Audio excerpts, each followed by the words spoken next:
Avengers Assemble! Marvel's premier superhero team has had a long and storied history, from Avengers number 1 in 1963 all the way through to the property's current billion-dollar film dynasty.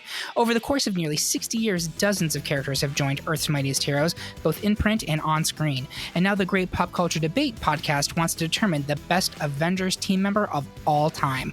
I am still willing, ready, and able to get pounded by Thor's hammer. I'm your host, Eric Rezsnyak. Now, please welcome the rest of my panel making up our kooky quartet.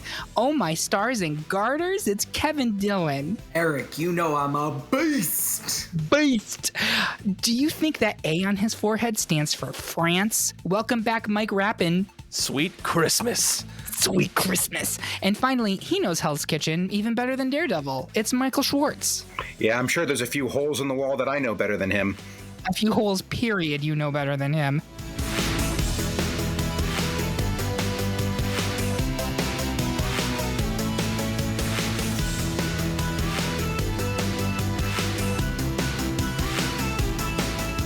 But before we get to the debate, let's go over how this works. We've put up the poll with every character who has ever joined the Avengers that we could think of. That's more than 130 of them, to be exact.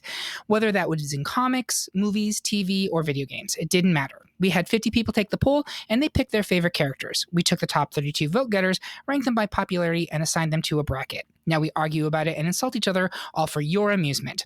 We're also doing things a little differently for Season 3 onward because you demanded it. We're starting this episode with the Sweet 16 and arguing down to our ultimate winner. Want to hear how we winnow things down from top 32?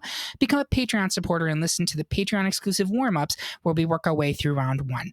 By the way, remember that you can play at home. Head to greatpopculturedebate.com, click on the polls and brackets section, and there you can find the listener bracket for this and every episode of the podcast. Make a copy for yourself, fill it in with your own picks, and see how they match up with our panels. So with that said, we're going to move right on to the debates. We're starting off the Sweet 16 with a unanimous victory for our ultimate number 1 seed, Captain America, the Steve Rogers version, over 4 seed, the Wasp, the original Janet Van Dyne. That's a completely understandable decision for me, but I do want to take a moment to discuss the importance of the Wasp to the Avengers overall. We went into this in the part 1 a little bit. She was the first woman to join the team. I believe she was the first woman chairwoman of the team, and she was a major player in the Avengers comics from the 60s all the way through the 90s. She kind of fell off after that, but she's been an absolutely crucial member for decades. And if you remember when they were making Ant-Man, there was in fact an entire social media campaign that was furious that they weren't using the Janet Van Dyne version of the Wasp in that movie. They were creating a completely new one, Hope Van Dyne. And so I just think it's important, while Captain America 100% should be advancing, Janet Van Dyne is a Avengers stalwart, and if anything, I would like to see her kind of regain her prominence in the films again. Next up, the panel was split between 2-seed The Vision and 3-seed Black Widow. I will explain why I'm unfazed in my enthusiasm of The Vision, while Michael S. gives me that sting in support of Natasha Romanoff. And Michael, I'm going to have you go first. Well, Black Widow is kind of I still look at her as a unique character in the Avengers universe, is that she's kind of a reluctant person at times, having her background and how she became who she is. And when you compare her against her, she's one of more of the, I hate to use this word, but normal people that are on the team who just happens to have heightened abilities for her. She wasn't bitten by a spider. She's not an Asgardian. She didn't take some secret serum to make her who she is. She was just, tortured and trained to become the assassin that she was. I'm sorry. Much like funny. Myself. Exactly. But I mean, it's kind of a little unique in that perspective. Yes, I know there are other characters, including some people in the next bracket that we'll talk about, who are like that too. But she relies on her skills and what she is to be who she is in there, and that kind of gives her a unique place in the Avengers pantheon for her. Now, I do understand Vision's completeness in this for us as well, that Vision was like an Avenger from the beginning and everything, but I just came down on Black Widow because of how unique she is in the storylines and who she is as a person. Are we sure that we're not talking about her real life persona's capability to be married to Colin Jost? I'm just making sure that I mean, we're. she is married to an android in real life, so I it mean, works, so right? it Yeah, does Exactly. work. It does work. it does work. I think actually Black Widow may predate the Vision in terms of her joining the Does. Avengers in the comics. Does she? I think she does. I'm I believe fairly she does. certain. I 'Cause believe she was too. Yeah. And certainly she predates him in the movies. This is one of those weird instances. I know I'm supposed to be championing the Vision here, so if someone wants to step in, they're welcome to. But I do think I mentioned previously with the Wasp, like she was the first female Avenger in the Marvel Cinematic Universe. This is one of the rare cases where I'm going to use the MCU logic as opposed to the comic one. Black Widow filled the Wasp role in the movies. She's the first female Avenger. She's essential to that team in many different ways. I Mhm. think what they've done with her and the Hulk in the second movie was really interesting. I Mhm. think the relationship between her and Clint, which is also in the comics, I mean, that's how she was Yes. initially introduced. There's a lot of really interesting stuff with Natasha, and they've done a great job with her. I know that Scarlet was not the first pick to play her in the films, but I think she's actually done a really good job with the role. And I'm bummed as a film fan that that movie has been sitting on a shelf for like a year plus Oh now. my We're gosh, yeah. recording this in the pandemic, by the way. Um, I'm not going to be mad if Black Widow advances over Vision here. My points in favor of the Vision are that he is an original Avengers character in that he was invented for the Avengers. Black Widow initially came in over, I think she was initially in Tales of Suspense in Iron Man and then brought over. But to me, the Vision also has so many plot lines that are Avengers plot lines that are central to him in a way that Natasha generally doesn't. Natasha has very cool plot lines, but she's typically not having them in Avengers. I'm going to go to Mike and see where are you coming down here?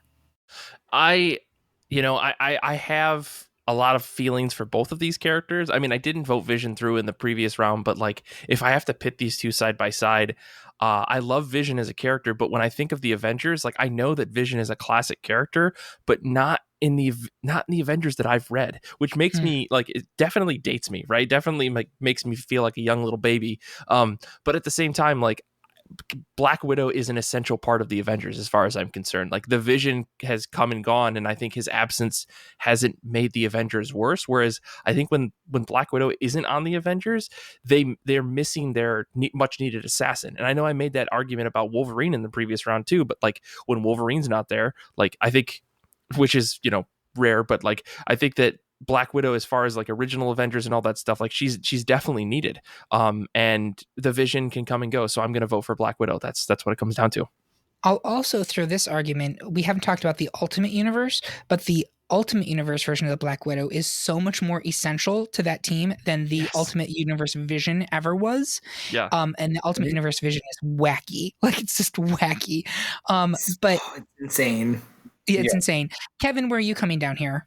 I'm gonna go Black Widow, and the reason I'm gonna go Black Widow is for a lot of the reasons that you all have kind of chatted about, and I think the difference that you kind of brought up, Mike, for me with between her and Wolverine is there is actual story of her on the Avengers, and I think she is a classic Avenger, even though she's not on the original team. She is an Avenger in my mind, and this is a very hard decision, but I'm gonna go Black Widow. Yeah, I think that's honestly the right choice. So I think we're actually unanimous for Black Widow over Vision here. I will say that I will be very curious to see what Marvel does with the Vision after WandaVision is over, because Mike did allude to the fact that while Vision has been on the Avengers again fairly recently, I think it was Uncanny Avengers, not like the core team.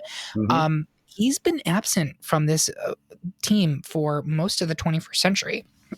And I'll be curious with his or I should say his newfound fandom with WandaVision if they don't make an effort to make him more essential. So there you go. If I can chime in just really quick, I mean, in the Vision series that came out that Tom King wrote, though, I think also sparked a lot of life in that character. Despite that really weird, awkward pun that I just made, like Yeah, I was think going to let that slide. I mean, that series I think kind of put a different look on that character in a way that I don't think we'd seen before. And which to me, any comic fan that I know, if you say, oh, if you read anything with the Vision, they say, oh, I've read the Vision that Tom King wrote with Gabriel Walta on art. Highly recommended. But yeah, I think beyond that, he hasn't been an Avengers member for a long time still. Yeah. So next up, it was another unanimous victory for 1-seed Iron Man, the Tony Stark version, over 4-seed She-Hulk, the Jen Walters version. This is, again, totally the correct decision. Tony, in many ways, is a defining Avenger, but I am really excited, again, to see how Jen's popularity grows once she's introduced into the Marvel Cinematic Universe via Disney+, and I think they've done a brilliant job casting Tatiana Maslany in that show. And if you enjoy WandaVision, I think this is going to be a very, very different take. It's kind of like Ally McBeal meets Godzilla. So I am super thrilled about what's about to come for She-Hulk.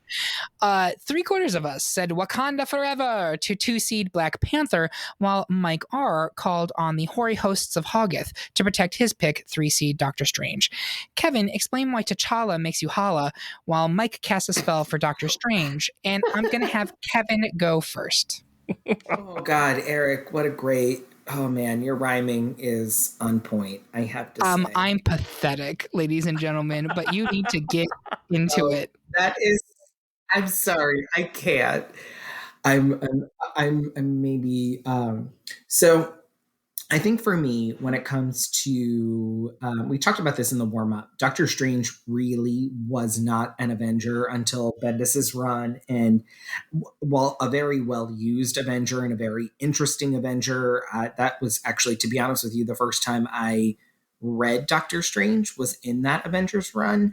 For me, I explored and found the Avengers, and I talked a little bit about this again in the warm-up through Bendis's run, but went back and read old Avengers run. And, you know, Black Panther is an iconic Avengers member. Like, while he's not one of the founding members, he's been an important leadership role on the team.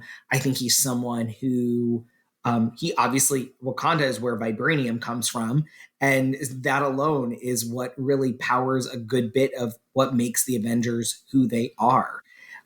Black Panther is foundational to this team. He brings them their science, their technology in a way that's more peaceful than Tony Stark. And, well, maybe peaceful isn't the correct word. Less militaristic. Less George W. Bush than Tony Stark. It's just, I think that there's this element that most people will say, you know, I've read Black Panther books, I've read Black Panther stories. Yep, same. I've read Ta-Nehisi Coates' Black Panther. I think it's great. But when you look at Black Panther today as a member of the Avengers and over the years, he really has been a part of this team for a really long time and has made a huge impact. He's probably the most senior or the person who's been in a leadership role, the Black or African American person who's been in a leadership role more than any other person on this team. And his level of what he brings to the Marvel Comics universe from a comics perspective. And again, I don't want to overly talk about films either, the way Michael had mentioned that, but what Black Panther, the film, did for the Marvel Cinematic Universe is blows Doctor Strange out of the water. Benedict Cumberbatch wishes his American accent could get to that place because it's terrible. It got better, but it's usually terrible. But there's something about this character that is so important and powerful. I mean, there's a reason he's called Black Panther. I mean, he's just one of the most important Marvel characters of all time and one of the most important Avengers of all time. All right, Mike, what do you got for Doctor Strange? I mean, I find it really hard to argue against Black Panther here. Honestly, I think that my choice is a mistake. I think, hear me out. I mean, I was looking at this list, and I think that my thought with Doctor Strange is that he brings a side of, like, he brings an extra element of mysticism to the team, right? That, you know, and Black Panther does too. When you look into some of the deeper readings of Black Panther's comics, his independent books and stuff like that, or solo books. But you know, when Black Panther comes to the team, it's just as a representative. It's as a like he's part of a committee versus Doctor Strange. I think is more part of a team, or he's there to oversee. I think that if I'm really thinking about it, Black Panther is probably the better choice here. I'm just going to secede here because I don't think that there's a stronger argument against Kevin's Black Panther argument here. I have a joke, and I think it's inappropriate, so I'm going to leave it off the table. Okay. We'll put it on the Instagram, folks. Yep. I would say this, that I think I was thrilled when Bendis brought Doctor Strange into the Avengers, which is, again, crazy to me that he's a powerhouse character in the Marvel Universe for decades, had not been an Avenger. He'd been a Defender, which is like the great value version of the Avengers from the 1970s. But I don't think there has been a great Avengers story written for Doctor Strange yet. And I would urge Marvel to find that because it's there. Whereas there have been many great Black Panther stories written for the Avengers over many different decades. And he's currently leading the team in the current Jason Aaron series. And to me, it is unequivocal that he is the head bitch in charge on that book. And I think they're doing a great job with him. So we are advancing T'Challa there. Then the panel preferred a reality where 1 seed Scarlet Witch advanced over 5 seed the Falcon. And so she used her hex powers to will a unanimous victory. There you have it. Next up, half of our panel had 3 seed Hulk, the Bruce Banner version, smashing puny Quicksilver, a 7 seed. Kevin, explain why the Hulk is the strongest one there is. While I run in place with Quicksilver, I'm going to let Kevin go first. So I think for me, Hulk, again, I've talked a lot about this. Hulk is an original Avenger. I almost said X-Men. He's not. And I think with regards to that, while you could see Hulk as this one-dimensional persona, I think there's a complexity that you get to see with him in the Avengers books when it comes to his persona of being both Bruce Banner and Hulk. And what he brings to the team is not only a smash as a Dom top, but he brings this personality that is very interesting and engaging. And there's something about the character that really adds to the dynamic of the team in a way that, again, isn't just this one-dimensional, he's big and strong, and there's no personality to him. He's both a genius and he helps, create things for the team that allows them to move forward when it comes to technology and things of that nature. He is, of course, one of the smartest people in the Marvel universe. And so for me, I think the Hulk as a founding member of the team elevates a lot of what this book is. And I think one of the things that's tough around this, I think this is a thing that you could say for both of these characters, is both of these folks have not been Avengers for a while. Although, wait, was Quicksilver part of the Unity Squad? Yes, Quicksilver was part of the Unity Squad, and Hulk was a part of the Hickman run. He was an integral part of the Hickman run, yeah. Right.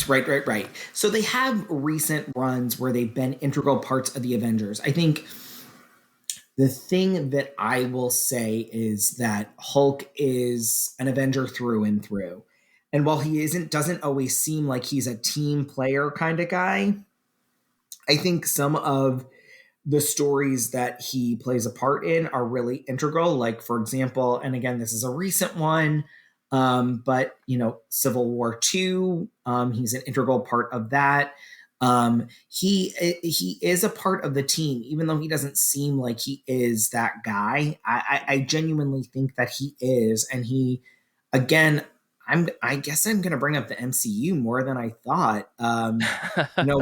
Mark Ruffalo as Hulk really adds a layer to who and how we explore this character in a way that you didn't think would happen on film. I think when I thought of the other 2 iterations of this character on a film perspective, God help us, Eric Bana, and then Edward Norton, you got some depth to him, or you got to explore some of what makes him a brilliant character in the comics.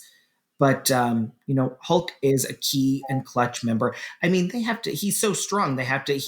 Iron Man has to create a Batman level suit, the Hulk Buster, in order to prevent him from being able to overtake his anger and emotions against thrashing out against his own teammates. Which maybe is a con, but I'm going to say it's a con. Yeah, well, whatever. Sorry, I fight my friends too, Eric. Whatever. Yes, I know you do, Kevin. I hear all of that. So when you look at the number of times he's a founding member, But then I don't think Hulk is on a team literally until the Hickman version. I don't think he's ever on an official lineup again until Hickman. I really don't think he is. I think if you go through and you look, I'm trying to think, the only possible exception I could think of is at some point during the Peter David's like Professor Hulk run, but I'm almost positive he was not part of the team then. Yeah, by all means, go to the records. But the you are correct. And the bloggers are going to be on this one. Exactly. There's no question that he was still like, he would come in and go, but it was typically as an antagonist for the team as opposed to an actual team member. I think like he leaves the team like issue 2 or 3 because he's fighting them. Like it's just, that's who he is. But it is interesting to me that we have these two up against each other because in some ways they're very similar. Both of them have fought the team numerous times. Neither one of them are really team players. Quicksilver is a dick, and that's one of the things I love so much about him as a character. He is just an unrepentant douchebag, and I find that as a character so much more interesting than just everybody getting along. He also has had a really great arc as an Avenger. You know, he came in as someone who was looking for redemption after being used by a terrorist, frankly. He was a like fiercely protective brother. He ended up having the very complicated marriage with Crystal and the even more complicated divorce with Crystal. Mm-hmm. Then he had the very ugly stuff that happened with House of M and Son of M, which, I mean, you want to get dark. That character goes real dark. Like he betrays. But are those are X-Men stories more than Avengers stories, though, right?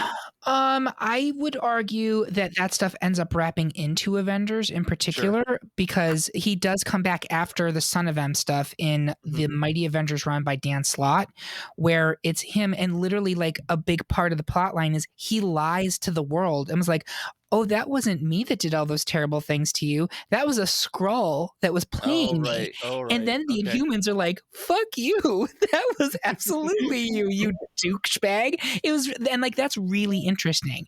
I think Quicksilver, he was part of the Unity Squad. I don't know where he's currently appearing. He's not in the X books right now. Nowhere. He's kind of nowhere. He's MIA right now, if I'm not mistaken. Yeah. But I think there's a lot of really interesting stuff in the comics. In the movies, I think if you're comparing the Hulk MCU versus Quicksilver MCU, it's no contest the Hulk. The Quicksilver that was in Avengers Age of Ultron was not really a character so much as he was a plot device. And Hulk really has shined in the movies in a way that I was not expecting. When they first announced Ruffalo, I was like, really? But man, they took the Hulk and made him an absolutely critical part of that team for all 4 Avengers movies. They've done a great job. So I'm going to put it to a vote. Mike, what do you think? I'm stuck on the idea of, Kevin saying that he fights his friends like the Hulk. And then for some reason, what popped into my head was Kevin Buster armor. And I don't think that that's the right thing I should be thinking about right now when I'm trying to decide. Oh, Mike. I never knew. I think you've got a Halloween costume, Kevin. Or do. That being said, I'm still 100% Hulk. I mean, I think Pietro Maximoff is really interesting. I love those House of M, Son of M, decimation arcs that he had. But ultimately, Hulk is strongest there is, and probably my favorite Avenger, hands down. Wow. Okay. Eric, can I ask a question? What was the team? It was around the time. It was later. Was it Avengers Academy where Quicksilver was the faculty member? Do you remember this? I didn't read Avengers Academy. I will confess to that. I think you're right, Kevin. I read the first issue, and I'll tell you that's why I didn't vote for Quicksilver. Boop. Wow. Okay. Michael, where are you on this? So I'm going to Hulk for 2 reasons. One, I think that he brings a complexity to it. The whole fight of Hulk versus Bruce Banner personality components that go into that kind of thing, which they definitely highlight in the film versions of it. He brings that Bruce himself brings a lot to the team. And then you have Hulk himself who brings everything to the team as well. I'm also going to go with Hulk because I really don't want to see the Wanda Pietro bloodbath in the next round. Ooh, I hadn't even thought about that. That's fascinating. All right, so it sounds like we are at Hulk progressing. So it's 3-1 for Hulk. Next up, it's a battle of the Goliaths. Currently, 1-seed Hawkeye is right on target to take out 5-seed Hank Pym, with Clint Barton currently getting 3/4 of the votes. I will explain why the avenging Archer should advance, while Kevin gets particular in his argument in favor of Hank Pym. And I'll go first, actually. So these are both classic Avengers, right? Hawkeye joined in 4. Hank Pym is there from the very beginning as Ant-Man. They've both appeared in the MCU. They've both had incredible actual arcs in Avengers over the year. Both of those, I think they're equal in those respects. For me, Hawkeye has played a more critical role on the team over time because he was a really great foil to Captain America when he was first brought in. He was constantly challenging his leadership style. Then he grew into his own as a leader, taking over the Great Lakes Avengers and finally the Thunderbolts. And to me, Clint is just a more fully fleshed out character, whereas Hank has had this baggage that he cannot get rid of that has literally dogged him for decades. And I don't know how you get rid of it. And writers have tried. Like Dan Slott did everything he could to rehabilitate Hank Pym in his Mighty Avengers run. You are never going to get the stench of him hitting the Wasp and creating Ultron off of him. You right. Just can't. Now that makes him a tragic figure, absolutely. But does that make him a great Avenger? I don't think so. So I'm going to pass it to Kevin. Oh, I don't know that I have an argument on this one, Eric. I'm not even going to lie because, listen, you said what I was going to say in the beginning. I'm like, look, I know that Hank Pym did. Oh, I don't know how to get around that. There's no getting around what he did to Janet. Like, And I do think that the writer, I want to say it was Stern, Roger Stern, has said that he subsequently really regretted that. But it's there. It's canon. Like you just can't unwrite it. You know, what I'll say about Hank Pym, and they've since explored him in, I think, a very interesting way in the Unstoppable Wasp comic. Now, granted, that is not an Avengers comic, but it is where you get to learn a little bit more about his character and his daughter, Nadia, who has taken on the Wasp mantle and been actually ended up being mentored by Janet. And Hank is not around because I think, if I'm not mistaken, Hank is dead in the comics at this moment, correct? Hank has merged with Ultron in the comics. So literally, right. Ultron and Hank are one person. They call him Ultron Pym. So on top of everything else, he's literally half man, half Ultron. And he has been for years. I haven't read Avengers comics in enough time. Holy smokes. Eric, yeah. You know what? I honestly don't have an argument at this point because I hate to say that in this case, but I really do think Hawkeye is the one who probably should advance, mostly because even though Hawkeye has his own problems, read Hawkeye Freefall. It's actually really fun and a really great book. He is more of an interesting character to the Avengers, and they really did ruin Hank. You are really right. It's actually kind of sad. I mean, and it's probably why they had to create Scott Lang. It's exactly why they did. Yes. Yep. That's why the Ant-Man movie is Scott and not Hank. It's exactly why. Yep. And Kevin Feige actually is, I guess, this is something, I'll talk about it in this sense. This is something where I always was like, I don't understand why they just didn't do Hank Pym. I don't get it. And now I guess maybe in talking in a group out loud, it makes sense. And other than Michelle Pfeiffer getting to play Janet, which, God, give her something to fucking do because she's amazing. I mean, they humanized Hank Pym as much as you can in a film. And so I don't even have an argument. It's definitely Hawkeye. I will also say that I was not mad about them using Scott over Hank because one thing that sets Ant-Man apart from the rest of the movies is a sense of legacy characters. None of the other ones had that, at least prior to Infinity War Endgame. Now that's a thing. But you had like the passing of the mantles from one to another, which I thought was actually really cool. I need to hear from my mics here. Michael Schwartz, where are you coming down on this one?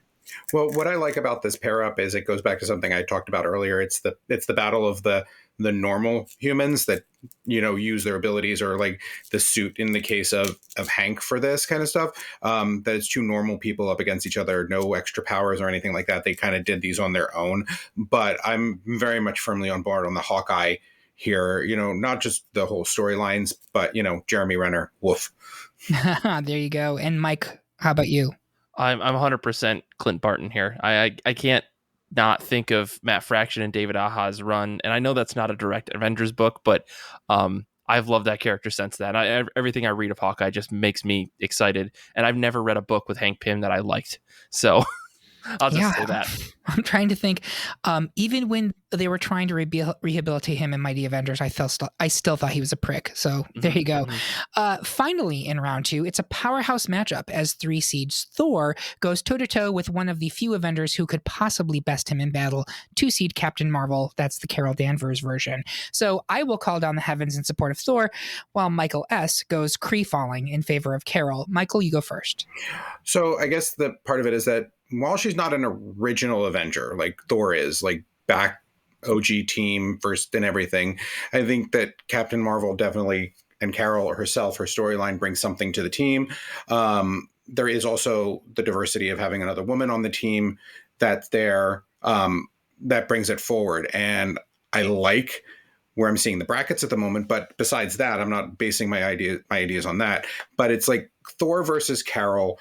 I think that Carol just brings a little bit more personality. I think that what we talked about with Thor earlier, in terms of how he's played in the comics, is a little, is a little different than the way he's played out in the MCU movies for it. So this one's a challenge for me. I am going to speak for Carol, but I can be easily swayed for Thor too, because he's just so critical. But Carol just brings something else, that personality for it. Being an early on in the 70s kind of thing, part of the storyline for us as well. And then continuing through even till today, where she's still a member, I believe. She is. And I will say this, I also can be easily swayed to Carol. This was one where it could have gone either way for me. The fascinating thing about looking at Carol's history as an Avenger, she's only been Captain Marvel for about 10 years now. She was that's a fairly recent change. Prior to that, she was Miss Marvel, and now there's another Miss Marvel, Kamala Khan, who's also an Avenger. But Carol was absent from the books for a huge chunk. She was not in them at all in the 80s or 90s. She was flying around in space. Her powers and her personality have been stolen by Rogue from the X-Men, and Rogue's very first appearance, by the way, Avengers Annual 10.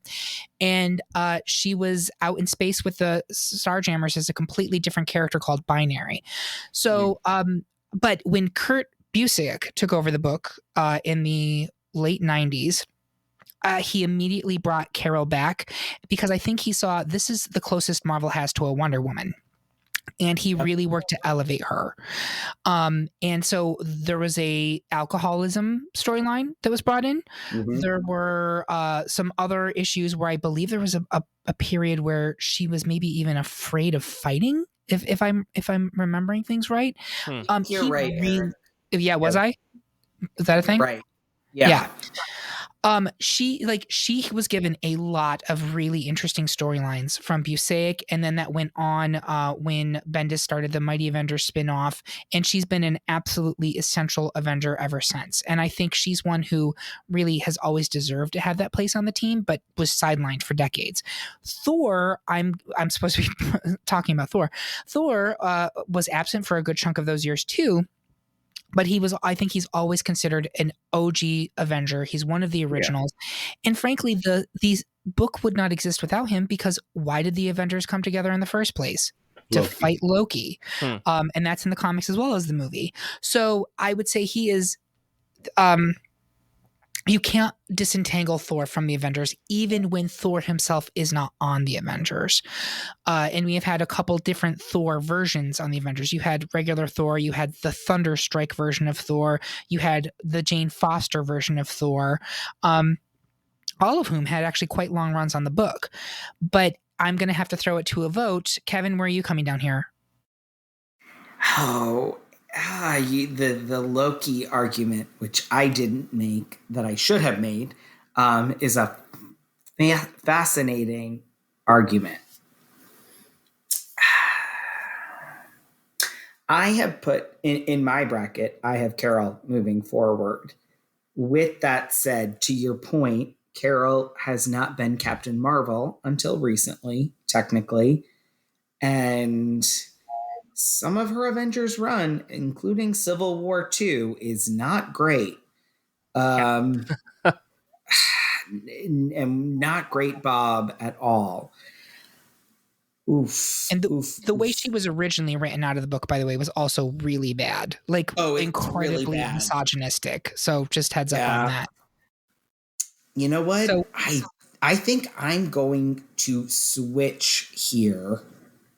Even though I have Carol going all the way to the final 2 in this bracket, I think I'm going to go to Thor. Damn. All right, Mike, where are you coming down here? Made me. I still have to vote for Carol over Thor. I mean, I understand legacy and yada yada yada, but I think as far as who I want to read on the Avengers team, I don't find Thor to be interesting on a modern Avengers team. Who I do find interesting to be is Carol Danvers, aka Captain Marvel. I think she brings like a more modern take on military to the team that, you know, kind of rivals Captain America's like dated take on the military, though that shifts depending on the writer.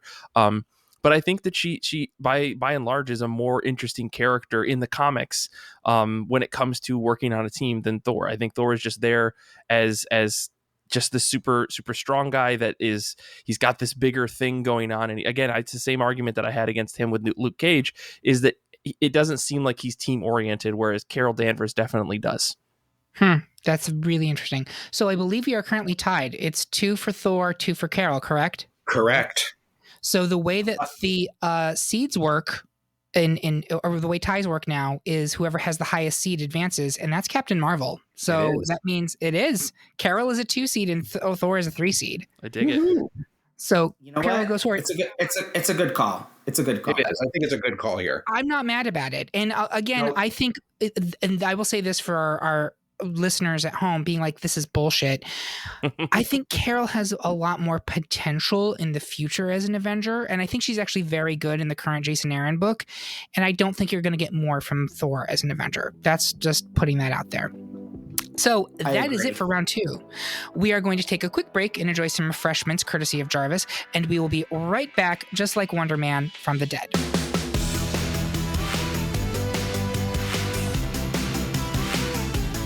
Hey, Kate. Hey, Eric. So I heard, and this may be true, that you were actually the Great Pop Culture Debate's very first Patreon subscriber.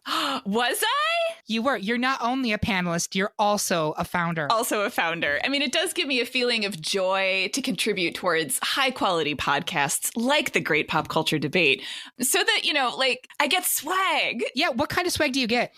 You get a button. That's the one I signed up for. Is there a tote? I feel like there should be a tote. There's not a tote yet, but that's a great idea. I have some other ideas that I'm working on. You get access to things early. You get access to Patreon only little mini-sodes. You get to hear the warm-ups before, when everyone's just kind of getting their little sea legs before they get into the main attraction. And you get season 0. You get season 0. It's exactly right. You will never hear the otherwise, folks. And there's some great episodes in that, which include Best Madonna Single, Best RuPaul's Drag Race Lip Sync, Best 90s Cartoon. And the only way you can hear those is by getting a Patreon sponsorship for as low as $2 a month. Then you even get season 0 just for that. So thank you very much, Kate. We appreciate all of our Patreon sponsors. And if you do have the interest, please go to patreon.com/Great Pop Culture Debate and support us.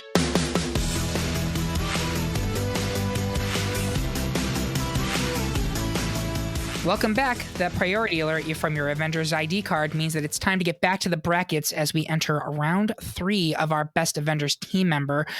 We are down to the Elite 8, and I always like to take a step back and take a look at where we stand with this. So we have Captain America versus Black Widow, Iron Man versus Black Panther, Scarlet Witch versus the Hulk, Hawkeye versus Captain Marvel. That was not where I expected us to be, but I can't say that I'm mad with any of those choices. I think it's very telling that all of these are prime Marvel Cinematic Universe characters and are extremely popular now and have been for quite some time. So I think well done, team. Well done. We're going to jump right into this. So first matchup is Captain America versus Black Widow, and I'm going to go around the horn for votes. I want to start with Kevin. Where are you coming down here? Captain America, easy. Michael.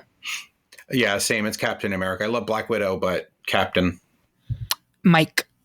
I'm going with Captain America. I'm sorry. I was wavering because I'm looking at my bracket and I'm like, this is all looking too good for me. Maybe I should just fuck up my own bracket. But I'm just gonna go with Captain America.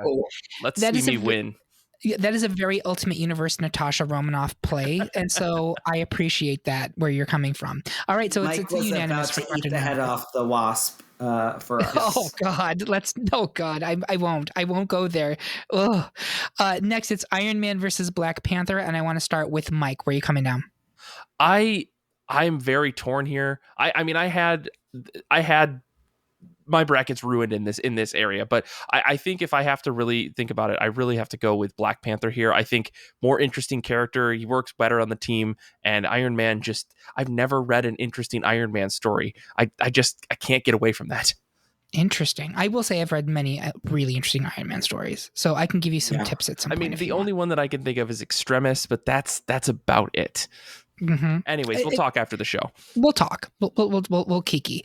Michael, where are you coming down here? Yeah, I'm torn here too. It's very hard for me to choose between Iron Man and Black Panther for this one, but I think that in a very more traditional sense of it, I got to vote for Iron Man in this one. Okay, Kevin.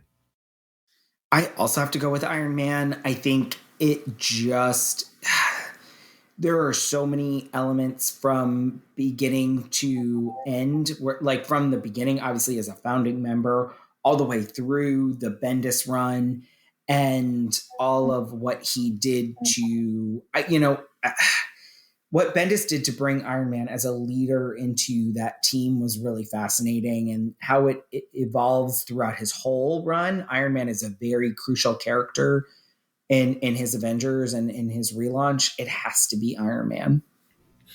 And I'm going to vote for Iron Man here too. I mean, yes, that's all true about what Bendis did, and in fact, he's amazing in the Hickman run. Although, frankly, so is T'Challa. The whole New Avengers, the Illuminati book was much more interesting than the traditional Avengers book to me, and both of them were excellent in that. But you wouldn't have the Avengers without Iron Man either. He was bankrolling it, literally, like the Tony Maria Stark Foundation. It's their former mansion. You have Avengers Tower, that's him too. Like he is the money behind it. But beyond that, Iron Man has been involved with almost every version of the Avengers definitely since the inception. But I think there's been an Iron Man on almost every single major iteration of that team. And so that's not true for Black Panther. But I will say that in the current book, Black Panther's taking over the bankrolling role in Avengers. And I think maybe, in 10, 20 years, T'Challa could be now that level that Iron Man historically has been. So are you going to be mad if we move Iron Man forward there, Mike? Absolutely, but go for it. Perfect. That's all I hear. Next up, it's Scarlet Witch. You're furious now. It's fine. Nick Furious. It's Scarlet Witch versus the Hulk. And I want to start with Kevin. Hulk or Scarlet Witch?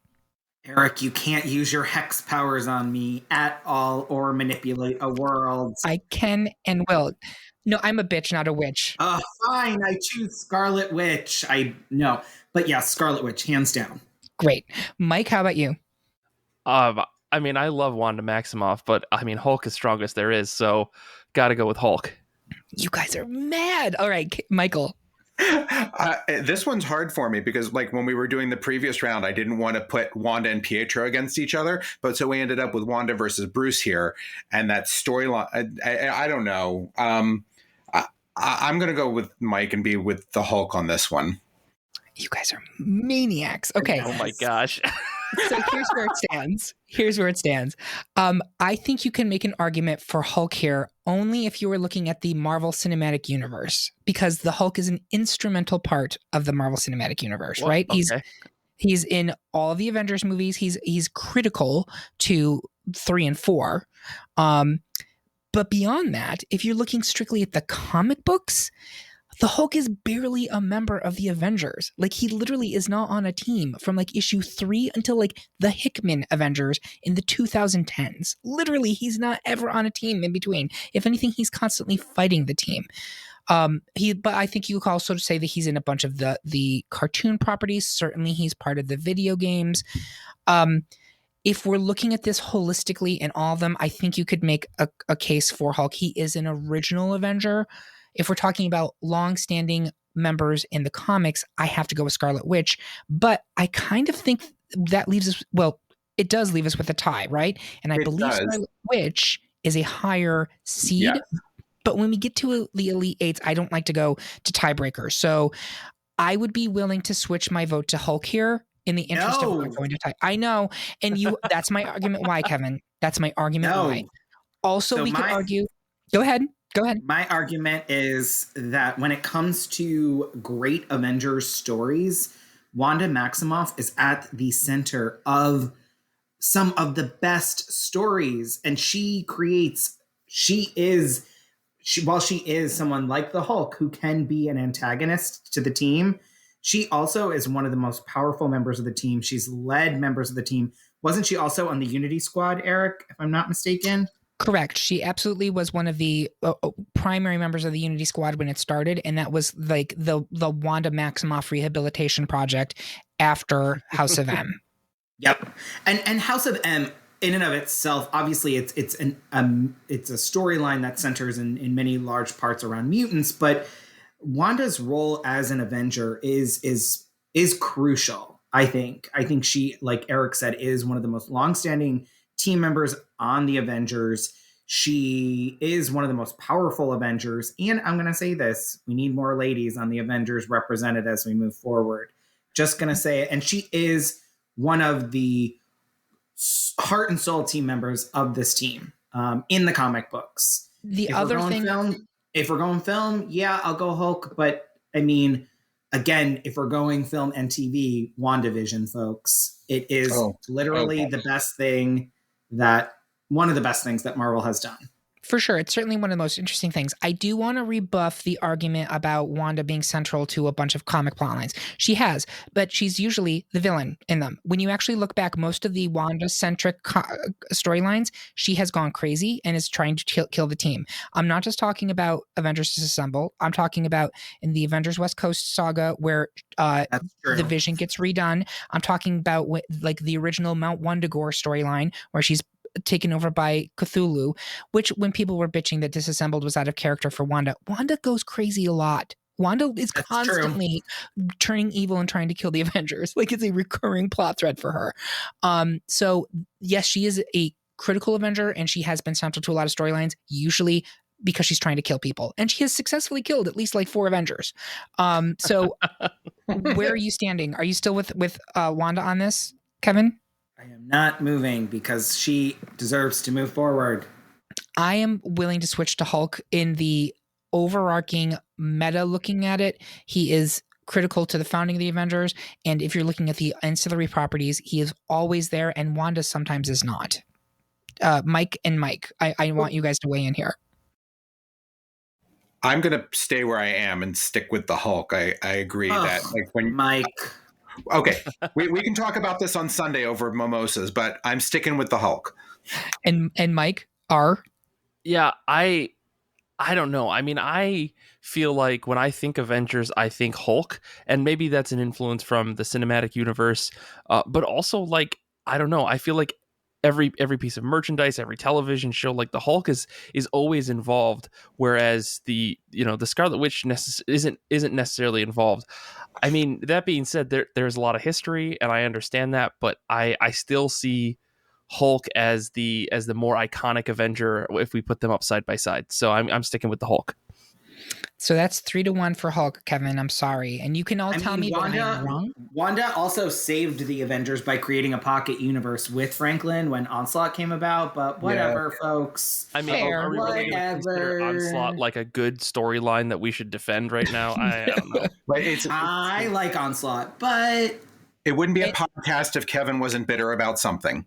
Whatever. Let's get rid of women and go for the man who's never on any Avengers teams. Fine.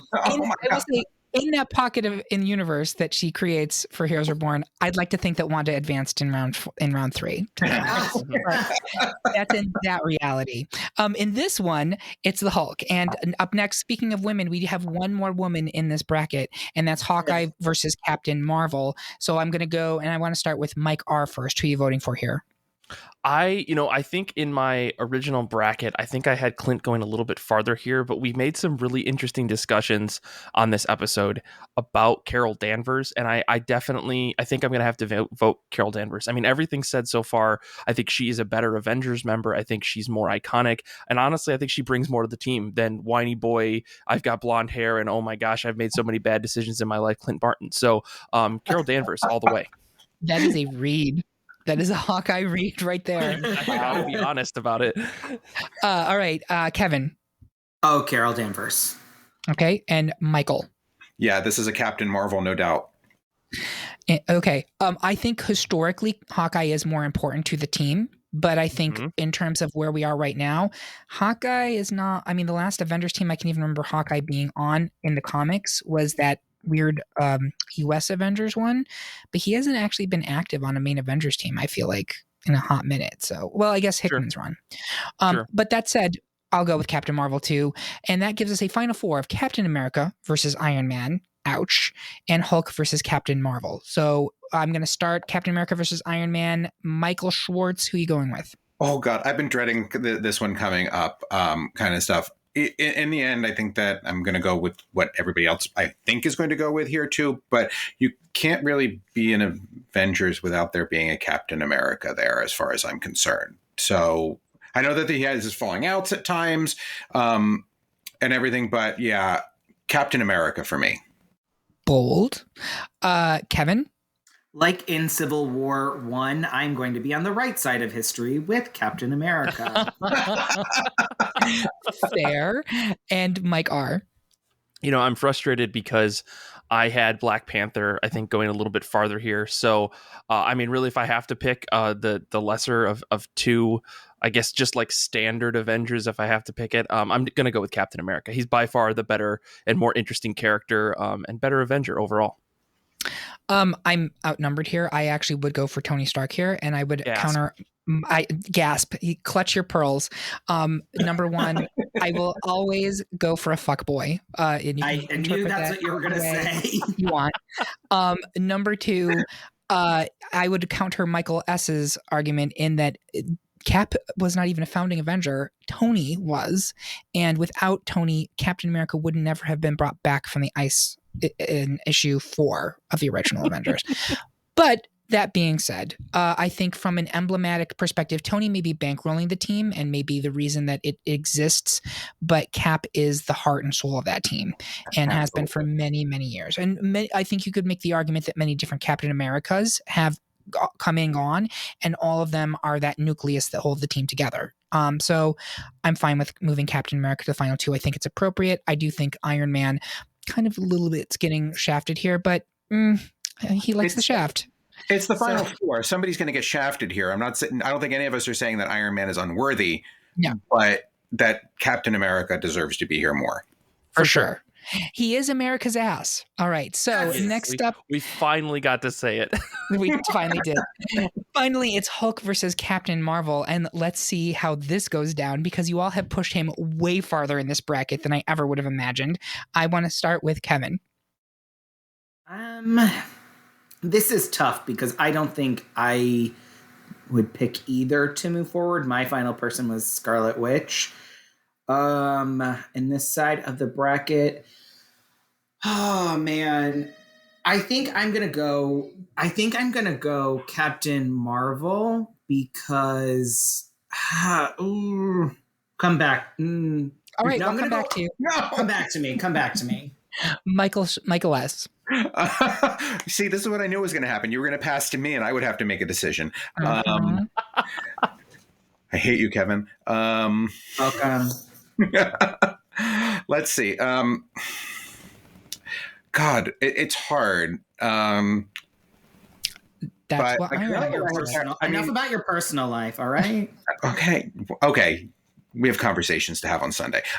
But no, I think that I didn't actually have Carol go this far when I did my bracket, but I definitely, I'm going to go with Captain Marvel on this one. I'm just feeling that they're both kind of have had their issues being in and out of the team and everything, but I definitely think that I see Captain Marvel more of it as an Avenger.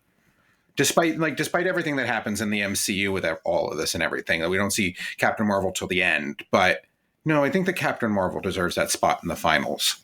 Okay, Mike R. Sorry. Yeah. I have Hulk going all the way here. So my gut says just vote for him. But the other part of me is frustrated that Beast didn't make it all the way. And I kind of want to see Captain versus Captain here. So I'm voting Captain Marvel against my own bracket. Incredible. I love it. That's a plot twist. I love that. Kevin, I need you to come in here. Yeah, I think I'm going to go Captain Marvel. And I think I'm going to go Captain Marvel because even though she is technically Miss Marvel, when I first started reading her, it is the character of Carol Danvers. And as Carol Danvers, whether it be Miss Marvel or Captain Marvel, she's definitely a leader on the team. She represents, I remember it was Mighty Avengers when she came back in Bendis's run. Mm-hmm, correct. And, I had not read much of her before, but I went back because I really liked the way Bendis wrote her. I thought she was really interesting. And I obviously knew about her through the Rogue stuff, and I read that storyline and other Avengers storylines. And I like the direction that they've taken with her, with the team. I think she does represent the future of the Avengers. She is one of the characters that represents the future of the Avengers in many ways. And I would say in large part that's partly due to Brie Larson. She does a great job playing her in the films. And that movie was fun. That movie was really fun. And I am going to go Captain Marvel too. Yeah. It's funny because even before you said it, my argument here, I wouldn't put either two in this position, but over the Hulk, I'm going to pick her. And it's because I agree she is the future of the Avengers to me more than the Hulk is. And I've made my arguments as to why Hulk, while clearly a critical ingredient to the Avengers at multiple points of its career, and in the cinematic universe, I don't know what the future looks like for the Hulk. I'm currently in the middle sidebar of reading the Immortal Hulk run right now by Al Ewing, which is incredible. If you have not read it, are you reading it, Mike? I love that. It's like one of my favorite Marvel books, hands down. I mean, over most of the X books that are coming out. So yeah, I love that book to death. It's amazing, and it really makes the Hulk a far darker character than I've ever thought of him. So I don't think of any good thing involving the Hulk and future right now, and that's why I'm going to go for Captain Marvel here. Do I think that her history thus far puts her in the final two? I don't, but I think there's a lot of potential there, and I think she's just going to be as important or more important in the Marvel Universe going forward, including the Avengers franchise. So a final two, a Captain versus Captain matchup by Mike R's design. We have America versus Marvel. And I want to start with Michael S. Which one are you picking here? Oh, I'm pulling a Kevin and passing right now. Oh, you're the worst. Kevin, I can't have you pass on this one. I need you to give me. I won't. I am the captain now. I had to. Thank you, Captain. Thank you, Captain Phillips. I'm going Captain America. It's a cliche answer, but it was my final answer. It's where I ended up with my bracket. I think when it comes to the best Avenger and the heart and soul, you said it best in the last round, Eric. Every team, for the most part, has some version of Captain America, whether it be Bucky, Sam Wilson, or Steve. And obviously we're talking about Steve here, but Captain America is crucial to the Avengers. Or U.S. Agent, who's also had very long runs in the Avengers as well. Yep. Mike R. I think I'm going to go with Captain Marvel, if only because of what you said, Eric. Like, she is the future of what the Avengers are. And I mean, Captain America will always be there. I guess his super soldier serum is going to keep him alive forever. But, I think if we're talking about, in the future, like what the Avengers look like and passing the torch and all that stuff, I think Captain Marvel is that. Like, she's a combination of on the ground, like, global, I guess, Earth oriented issues, as well as like larger universe scoping issues. So I think like she can handle anything. And I think that she definitely represents like the future in terms of what people want in the comics. And honestly, like just, she's not overplayed like Captain America. So I'm voting Carol. Wow, this is bold. I love this. If it was obvious, it would be a boring podcast, right? Michael S. So, okay. I think that the one thing I am very happy to see Captain Marvel in the final two here. It was nice that we got to the final four and there was some diversity there. It wasn't all just white/green guys in there. But in the end, I think that there were a lot of arguments for Carol Danvers, but there were a lot of arguments against her too as we moved her across the bracket too. That we came up to against a couple of things when we did it, but as we moved Captain America along, it was pretty steady the whole time because I think we all recognize like how crucial Captain America, especially Steve Rogers, is to the Avengers as a whole. You know, he may not have been a founding Avenger, but for so many years and decades and everything, he's always people think of him as the Avenger when it comes down to it. So I'm voting Captain America. I have a very similar feeling towards it, Michael. And specifically, when you're looking like the spine of the Avengers as a whether it's comics, whether it is in video games, whether it is in the films, Captain America is always present, and he really is the backbone of that team in many ways. Tony may be the Flash and the money and all that stuff, and certainly there's been a lot of other critical members, but every time Steve Rogers gets written out of that book, whether it is he is de-aged, or excuse me, he's aged to his appropriate age, or he loses his powers, or he is sent back in time, or whatever, they always bring him back in. And it's happened countless times because he is crucial, I think, to that team's identity in a way that very few other characters are. I think Thor and Iron Man are the two parts of that trinity, but they've both been gone for significant periods of time. And I don't know the longest stretch of an Avengers book in which a Captain America has not been in there for more than like 20 issues of any core Avengers book. I feel like even when Disassembled, they wrote out Thor for a while. Iron Man and Cap were still there. And then, Iron Man did Civil War. So I think I agree. I mean, I do believe that Carol has the potential to become the next kind of iteration of Captain America. But I think Captain America has the potential to also become the next iteration of Captain America. When you look at future versions of the Avengers, typically, whether it's American Dream, who's Cap's own kid, whether it's Luke Cage and Jessica Jones's daughter, who's become the new Captain America, like there's typically a Captain America there who's carrying on that identity and continues what it means to be an Avenger. So for me, it's Cap. And no disrespect to Carol, she's amazing, and I think she does bring an essential point of view to this franchise. So that's 3-1. Mike, are you able to live with the fact that it's Captain America? I can't be upset. This is a great matchup. So I mean, really, I feel like we all win. However. How dare you, Eric? How dare you get me all convinced to vote for Captain Marvel and then change your mind suddenly? No, I'm kidding. This is great. I'm fine. I'm sticking with Captain Marvel. I'm not changing my vote, but I'm not upset about this upset. No problem. So there you have it, folks. Our pick for the best Avengers team member of all time is Captain America, Steve Rogers. Do you agree? Do you think that our brains are addled after a brutal run-in with the Masters of Evil? Tell us how you really feel by leaving a comment on this episode at greatpopculturedebate.com or find us on Instagram, Twitter, Facebook, or YouTube. While you're there, make sure you subscribe and follow the podcast so you can hear about what new debates are coming soon, vote in open polls, and even decide which topics we tackle next. That's right, you have the power, so wield it with responsibility, true believers. I want to say thank you to my panel. You will always make my superhero team roster. And thank you for listening. If you loved what you heard, please consider supporting us on Patreon, where you can find even more exclusive content, including our episode devoted to the best X-Men team member, which I suspect you'll like that if you enjoyed this. I also want to give a shout out to You Awkward the Turtle on the Our Avengers subreddit. He gave us permission to post our poll there, and he was a pretty swell guy. So thank you very much. Have a good one. And remember, everyone is entitled to their wrong opinion. Now let's all talk shit about Wonder Man's awful fashion sense.